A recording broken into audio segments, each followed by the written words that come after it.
क्या आपने कभी सोचा है जब देश सो रहा होता है तब कौन जाग रहा होता है? जब सीमा के उस पार साजिशें रची जाती हैं तब कौन चुपचाप उन्हें नाकाम कर देता है? ये कहानी है भारत की उस एजेंसी की जिसका नाम तक खुलकर नहीं लिया जाता, जिसके एजेंट्स की पहचान इतिहास के पन्नों में भी नहीं मिलती। दोस्तों, ये कहानी है रॉ एजेंट की।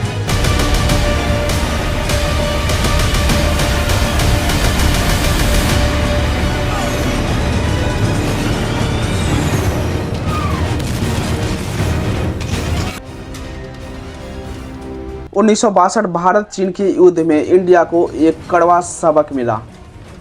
खुफिया जानकारी की कमी ने देश को भारी नुकसान पहुंचाया। फिर 1965 में हुए भारत पाक युद्ध में एक बार फिर इंटेलिजेंस सिस्टम पर सवाल उठने लगे। तभी भारतीय सरकार ने एक कड़ा फैसला लिया। अब देश को चाहिए एक ऐसी एजेंसी जो सिर्फ बाहरी खतरों पर नजर रखे। 21 दिसंबर 1968 को जन्म हुआ रिसर्च एंड एनालिसिस विंग यानी रॉ का। इस मिशन के मास्टरमाइंड थे कामेश्वर नाथ काव। उन्हें कहा जाता था भारत का जेम्स बॉन्ड, लेकिन फर्क सिर्फ ये था, जेम्स बॉन्ड फिल्मों में दिखता है और काव साहब कभी नहीं दिखे। राव सीधे भारत के प्रधानमंत्री को रिपोर्ट करता है। इसका कोई सार्वजनिक डेटा नहीं है, कोई प्रेस कॉन्फ्रेंस नहीं, कोई खुला इंटरव्यू नहीं।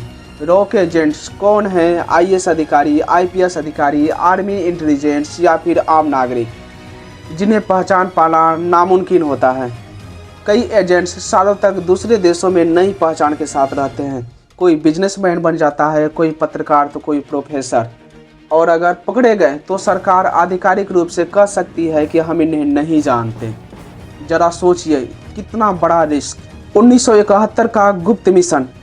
पूर्वी पाकिस्तान में विद्रोह हुआ था। रॉ ने चुपचाप ट्रेनिंग दी मुक्ति वाहिनी को, हथियार, रणनीति और इंटेलिजेंस, और फिर इसका परिणाम हुआ, बना एक नया देश बांग्लादेश।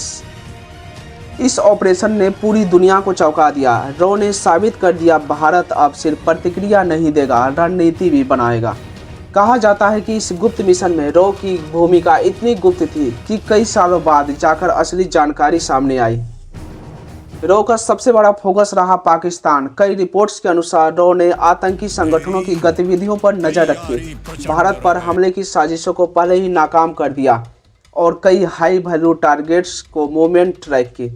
हालांकि रॉ ने इन सभी ऑपरेशन की पुष्टि नहीं की और ना ही पुष्टि करता है, मगर एक नाम जो अक्सर चर्चा में रहता है वो है रविंदर कौशिक, जिन्हें ब्लैक टाइगर कहा जाता है। उन्होंने भारत में कई सालों तक रह करके अंडर कवर काम किया। पाकिस्तानी सेना में मेजर तक बन गए, लेकिन 1983 में पकड़े गए और जेल में 16 साल रहे और वहीं उनकी मौत हो गई। उनकी कहानी आज भी रोंगटे खड़े कर देती है। रॉ सिर्फ पड़ोसी देशों तक ही सीमित नहीं है। कहा जाता है कि मिडिल ईस्ट में भारतीय हितों की सुरक्षा, चीन की गतिविधियों पर निगरानी और दक्षिण एशिया में रणनीतियों का संतुलन सब रॉ पर ही निर्भर करता है, और ये सभी रॉ के नज़र में ही रहते हैं। विशेष रूप से चाइना की गतिविधियों पर, डोकलाम हो या फिर लद्दाख, तनाव इंटेलिजेंस इनपुट बेहद अहम होते हैं।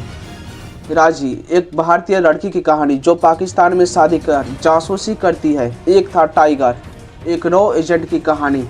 बेबी, आतंकवाद के खिलाफ गुप्त ऑपरेशन। मगर याद रखिए, फिल्में सिर्फ 10% हकीकत दिखाती है, असली दुनिया कहीं ज़्यादा खतरनाक होती है। रॉ एजेंट्स को न तो मेडल मिलता है और न ही सार्वजनिक सम्मान। उनकी जीत गुप्त रहती है, मगर उनकी असफलता अखबार की हेडलाइंस बन सकती है। वे परछाइयों में रहते हैं ताकि देश रोशनी में रह सके।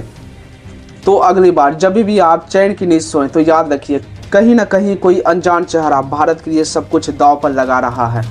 ये कहानी थी रॉ एजेंट की। अगर आपको ऐसी सस्पेंस और रहस्यमयी कहानियाँ पसंद है तो लाइक और शेयर के साथ साथ सब्सक्राइब करना मत भूलिएगा।